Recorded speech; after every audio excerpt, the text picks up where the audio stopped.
ایک باپ کی اس سے بڑی خواہش اور کیا ہو سکتی تھی کہ اس کی اپاہج، نابینا اور بدصورت بیٹی کو ایک خوبصورت نوجوان شوہر مل جائے۔ نتیجتاً باغ کے مالک نے شادی میں بہت عجلت کی اور دوسرے دن ہی تمام رسمیں ادا کر دی گئیں۔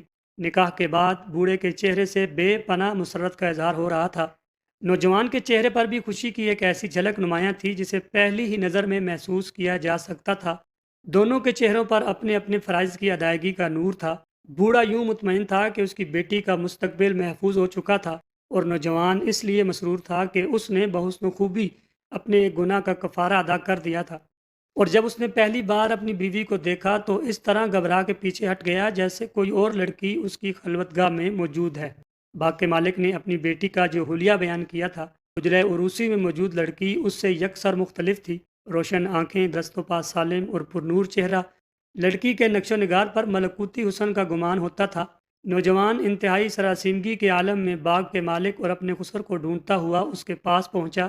بزرگ، شاید اہل خانہ سے غلطی ہو گئی ہے۔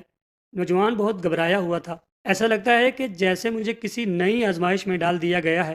کیسی غلطی اور کیسی آزمائش؟ باغ کے مالک نے مسکراتے ہوئے اپنے داماد سے پوچھا، جو سر سے پاؤں تک تصویر حیرت بنا کھڑا تھا۔ آپ نے اپنی دوسری شرط میں لڑکی کا جو ظاہری حلیہ بیان کیا تھا، میری بیوی اس کے مطابق نہیں ہے۔ نوجوان نے اپنی حیرت و پریشانی کا سبب بیان کرتے ہوئے کہا۔ باغ کا بوڑھا مالک نوجوان کی شدت اضطراب پر مسکرایا اور ایک شفیق باپ کی طرح بولا، اے میرے نیک بچے، وہ تیری ہی بیوی ہے۔ خالق کائنات نے تجھے اس سخت آزمائش میں ثابت قدم رکھا، اور اللہ صبر کرنے والوں کو ایسے ہی انعامات سے نوازتا ہے۔ باغ کے مالک کی گفتگو میں ایک عجیب رمز تھا۔ نوجوان چونکے بغیر نہ رہ سکا۔ آج وہ ایک بوڑھے تاجر کی شخصیت کا بالکل نیا انداز دیکھ رہا تھا۔ مگر آپ نے غلط بیانی سے کام کیوں لیا؟ میں یہ راز جاننے کے لیے سخت مضطرب ہوں۔ نوجوان کی حیرت و بے قراری کا وہی عالم تھا۔ فرزند، میں نے تم سے ہرگز جھوٹ نہیں بولا۔ اپنی بیٹی کے بارے میں جو کہا وہ حرف بہ حرف سچ ہے۔ باغ کے مالک کے ہونٹوں پر ایک مطمئن اور آسودہ مسکراہٹ تھی۔ میں نے کہا تھا کہ میری بیٹی بدصورت ہے۔ تم عنقریب دیکھ لو گے کہ تمہاری بیوی کے چہرے پر دنیا داری کا غازہ نہیں۔ ایسی لڑکیاں اس معاشرے میں بدصورت ہی کہلاتی ہیں جو اپنی شخصیت کو دنیا کے رنگوں اور لباسوں سے آراستہ نہیں کر سکتی۔ کہا تھا کہ میری بیٹی اندھی ہے، اس کا مفہوم یہ ہے کہ میں نے اسلامی طرز معاشرت کے مطابق اس کی پرورش کی ہے۔ وہ اب تک کسی نامحرم کے سامنے نہیں آئی اور آئندہ بھی نامحرم کے لیے اس کی آنکھیں بے نور ہی رہیں گی۔ وہ اپاہج یوں ہے کہ اس کے قدم آج تک کفر و گناہ کے کوچے تک نہیں گئے۔ اب تم یہ بتاؤ کہ میں نے کیا غلط کہا تھا؟ اپنے اسر کی بات سن کر نوجوان حیرت زدہ رہ گیا۔ پھر وہ اپنے کمرے کی طرف چلا گیا جہاں ایک پاک باز دوشیزہ اپنے شوہر کا انتظار کر رہی تھی۔ باغ کے یہ مالک مشہور صوفی بزرگ حضرت سید عبداللہ سومئی تھے، جن کا سلسلہ نسب 13ویں پشت میں سیدنا حضرت امام حسین رضی اللہ تعالیٰ عنہ سے مل جاتا ہے۔ حضرت سید عبداللہ رحمۃ اللہ تعالیٰ علیہ بڑے زاہد اور پرہیزگار انسان تھے۔ ممنوعہ ایام کے علاوہ ہمیشہ روزہ رکھتے اور ساری رات عبادت الہی میں مصروف رہتے۔ حضرت سید عبداللہ سومئی رحمۃ اللہ تعالیٰ علیہ کی ہزاروں کرامات مشہور ہیں۔ حضرت سید عبداللہ سومئی رحمۃ اللہ تعالیٰ علیہ کی دختر کا خاندانی نام فاطمہ تھا۔ کنیت ام الخیر اور لقب امت الجبار تھا۔ یہ اپنے وقت کی بہت بڑی عابدہ اور زاہدہ تھیں، اور جس نوجوان سے سیدہ فاطمہ کی شادی ہوئی تھی وہ اپنے عہد کے نامور بزرگ حضرت سید ابو صالح موسیٰ تھے، اور انہی عالی مرتبت ماں باپ کی روشن ترین نشانی تھے حضرت غوث اعظم سیدنا شیخ عبد القادر جیلانی رحمۃ اللہ تعالی علیہ نور اللہ مرقدہ۔